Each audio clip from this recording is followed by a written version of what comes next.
Caitlin Clark has earned the nickname Golden Goose of WNBA from Stephen A. Smith for the tremendous growth she's brought to the league's popularity.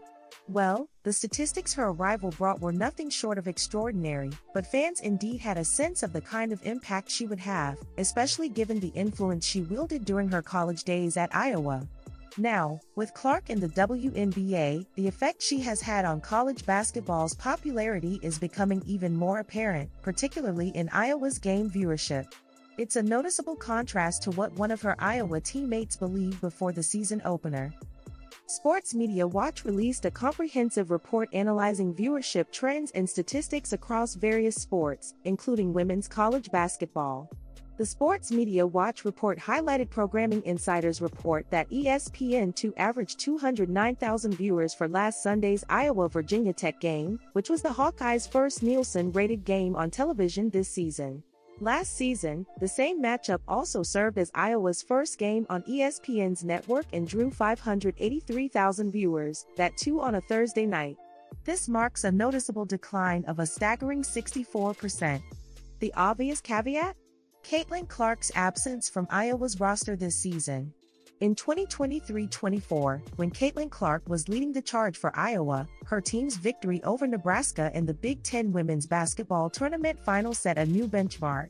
The game drew an impressive 3.02 million viewers on CBS, making it the most watched women's basketball game on the network since the iconic UConn-Tennessee matchup in 1999. Even more remarkable was last season's NCAA championship finale, where the showdown between South Carolina and Iowa captivated around 19 million viewers. Despite the excitement surrounding this season's opening games and the fact that Iowa's home games were sold out, the TV viewership numbers haven't quite matched Clark's era records and are far lower, as per the reports. Well, the drop in viewers may not come as a surprise to many, but it's still a brutal reality check for the program, which has not only lost Clark but also legendary head coach Lisa Bluder, who retired after last season's national championship game loss. While Hawkeyes continue to sell out home games at the Carver Hawkeye Arena thanks to unwavering support from Iowa fans, it's a different story on television. This just shows that the Caitlin Clark effect is undeniably powerful and continues to make an impact, as evidenced by the reigning Rotary recently drawing attention in the world of golf as well with her appearance at the Annika event. The tournament's namesake, golf legend Annika Sorenstam, was grateful for the Indiana Fever Stars' participation, expressing, "Very thankful to her for taking the time to be part of our event." Even Nelly Korda, a seasoned pro, acknowledged the 22-year-old's magnetic influence. "It was really cool to see firsthand today," Korda said, referring to the impressive crowd Clark had drawn in. Now, tennis star Caroline Dolehide also expressed her excitement at the prospect of teaming up with Clark and remained confident that such a collaboration would draw an even bigger crowd. The Indiana Fever and Chicago Sky Stars brought unprecedented levels of popularity to women's basketball in 2024, selling out arenas, breaking jersey sale numbers, and smashing TV viewing figures. Their Larry Bird Magic Johnson-esque rivalry has been the best thing to happen to the W in years. Maybe ever. But Clark and Reese's impact on women's sports long precedes their time in the pros. An intense NCAA Women's National Championship matchup between Iowa and LSU in 2023 saw Clark's name first enter the zeitgeist. It also put former Tigers standout Reese on the national map after she taunted Clark by gesturing to her ring finger to symbolize the championship ring she was about to receive for the 102-85 win. Reese's "You Can't See Me" motion was a seminal moment, not just in her personal rivalry with Clark, but women's basketball as a whole. The 6 feet 3 inches forward admits it's still the most important game of her career. "That changed my life," she admitted to the Wall Street Journal, "seeing 9.9 million people watch that game, from my hand gesture to winning, changed women's basketball forever. My life literally just completely changed from that game." Reese went number 7 overall in the 2024 WNBA draft while Clark went number 1. Clark and Reese played head-to-head 4 times during their rookie WNBA seasons, with the Fever winning 3 of them. When Rookie of the Year Clark played Reese, she averaged 21 points, 7 rebounds, and 10 assists, while Reese averaged 14 points, 13 rebounds, and 2 assists in their head-to-head battles. Those iconic battles date all the way back to their AAU days. However, despite lining up on opposite ends of the court for most of their careers, Reese admits she one day hopes to team up with Clark in what would be a league and potentially sport-defining decision. "Me and Caitlin have been playing against each other since we were kids. It's just super competitive. We're two great competitors. We've brought a lot of fans to this league, and I think we're going to continue to do that. And one day hopefully we can be teammates." Fans caught wind of Reese's revelatory comments and shared their thoughts online. "She's a smart businesswoman. She sees the motion," added another. "Reese and Clark teaming up would be a seismic decision the likes of which basketball has rarely seen. The only comparison would be Kevin Durant joining the 73-9 Golden State Warriors in 2016 or LeBron James forming a Big Three in Miami with Dwayne Wade and Chris Bosh in 2010. For now, though, a fantasy trade pairing Reese and Clark up remains exactly that, a fantasy. Both the Fever and Sky have new head coaches heading into 2025 and will look to build around Clark and Reese to improve on last season's standings. Chicago missed the playoffs last season, finishing in 10th place with a 13-27 record, while the Fever were eliminated from the postseason by the Connecticut Sun in Game 2 of their first-round series. Clark and Reese forming a WNBA super team would have major ramifications, both on and off the court. However, it wouldn't be the first time they've suited up together. They momentarily put their rivalry aside to join forces on Team WNBA in the league's All-Star game against the United States women's national team in July. Clark and Reese joining forces for the annual exhibition was only the 8th time that two WNBA rookies had ever been on the All-Star team. They also did what the likes of France, Australia and Nigeria couldn't do in the Olympics, beating the current iteration of Team USA, including Diana Taurasi, Asia Wilson and Brianna Stewart, 117-109. "It's so cool. I know when she gets the ball I'm running looking for the ball because I know she's gonna throw it," Reese said of playing with Clark. "So, she's been great to play with. I mean, the future we're going to be playing with each other a lot. Hopefully, in 4 years we'll be Olympians together." Reese's Olympics comments came after her and Clark failed to make Team USA's gold medal-winning Olympics roster. Head coach Cheryl Reeve reportedly wanted a more senior roster to take to Paris, a decision that ultimately paid off as Team USA went the distance.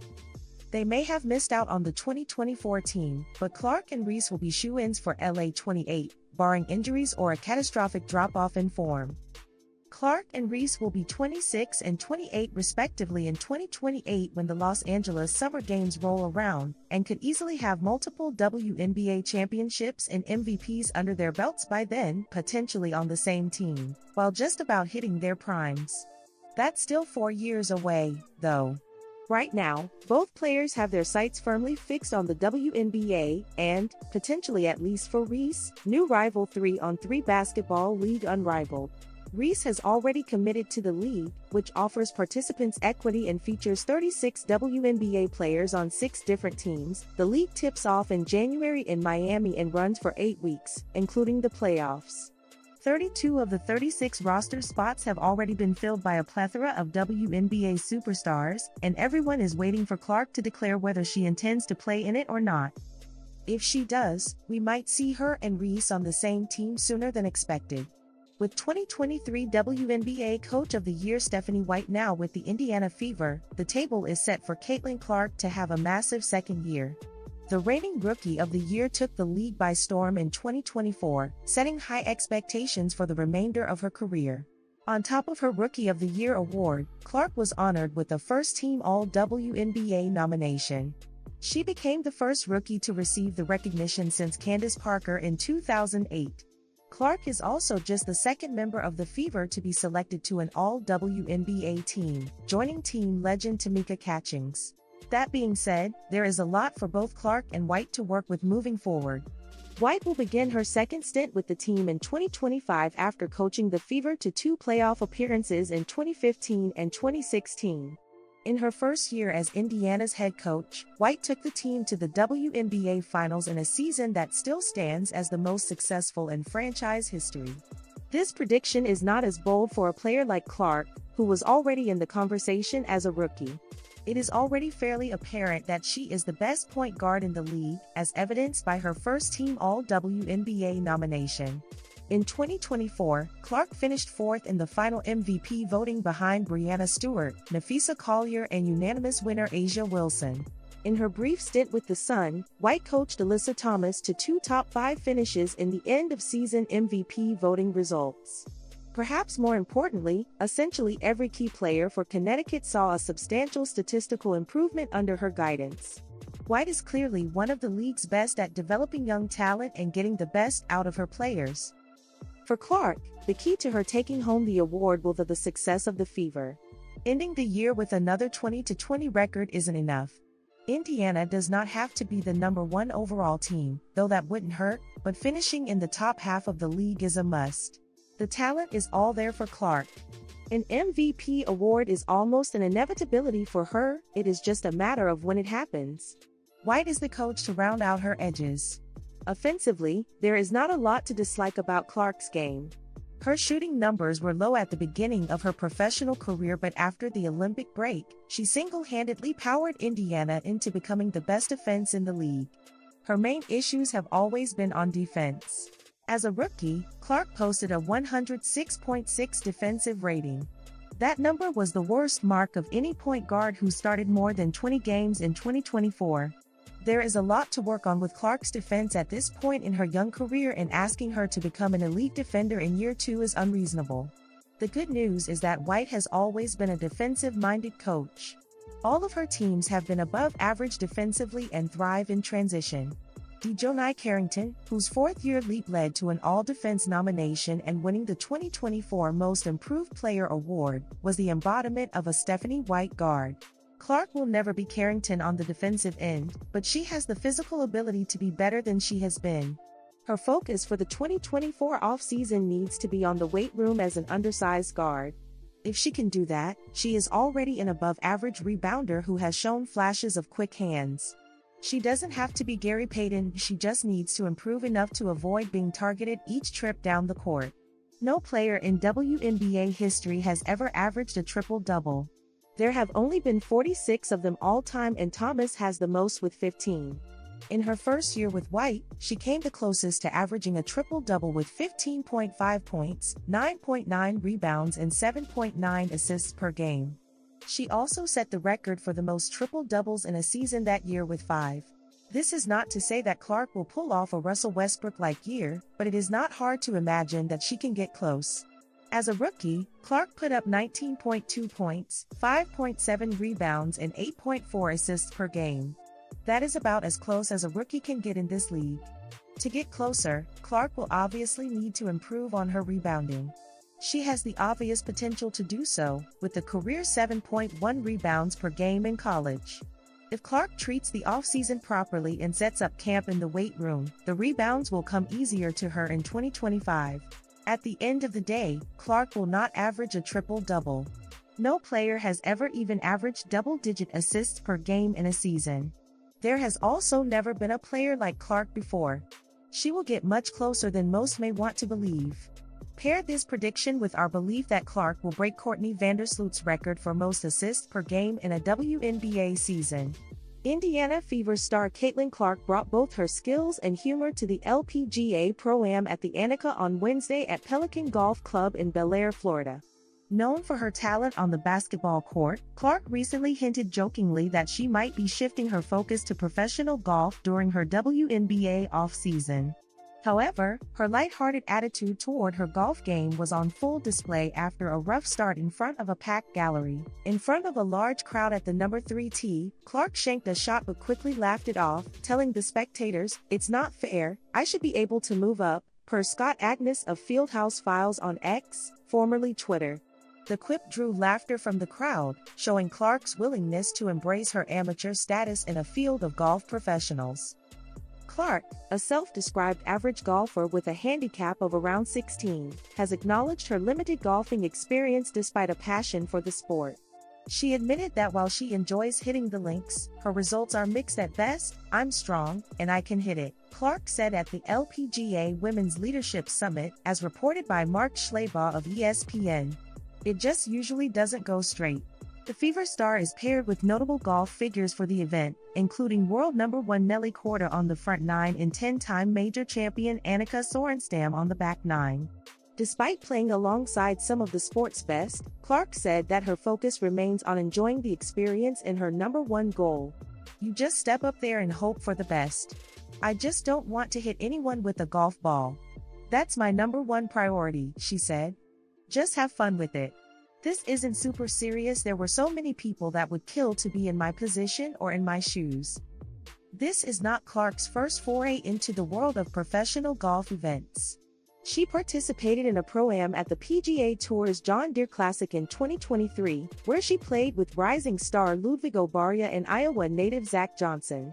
Sorenstam, one of Clark's course partners, offered her words of encouragement. You're an athlete and used to crowds, and I'm sure you play better under pressure, Sorenstam said. I'm a senior golfer now, so I have been working a little bit on my game because I needed to. It's all about having fun. Indiana Fever guard Caitlin Clark has developed into one of the biggest stars in sports, but former New York Knicks guard Walt Clyde Frazier is not completely sold on her height. At least, that's what he said on the MSG Network broadcast of the team's game against the Indiana Pacers. The broadcast showed Clark in the Gainbridge Fieldhouse sitting courtside for the game. The Knicks play-by-play broadcaster, Mike Breen, pointed out her presence as the crowd cheered while Frazier, the color commentator, dropped a hilarious quip. Clark was seen at the game with her boyfriend, fellow Iowa alum Connor McCaffrey, who is currently an assistant coach of the Butler men's basketball team. As one of the most beloved figures in franchise history, Frazier has long been a part of the MSG Network broadcasting team since retiring. That has not stopped him from keeping the same hard-nosed defensive mentality that made him a 7-time member of the NBA's first-team all-defensive lineup. If, at 79 years old, Frazier can still stop Clark, his phone will be blowing up with calls from the rest of the WNBA. Clark wrapped up one of the best rookie seasons in league history in September with a Rookie of the Year award after averaging 19.2 points, 5.7 rebounds and 8.4 assists per game. Whether Clark's support brought positive energy to the Pacers or not, Indiana moved to 5-5 on the year with a 132-121 win over the Knicks on Sunday. Clark's close friend, Tyrese Halliburton, led the way with 35 points and 14 assists while Benedict Mathurin added a game-high 38 points. Mathurin's big game only furthered what appears to be a third-year leap from the former 2022 lottery pick. His 19.4 points per game through the first 10 games of the season is a significant increase from the 14.5 he averaged in 2023 to 2024. Halliburton and Mathurin's strong performances helped the Pacers top the Knicks duo of Jalen Brunson and Karl Anthony Towns, who combined for 63 points in the game. OG Anunoby added 25 points, but the rest of the team combined for just 33 additional points.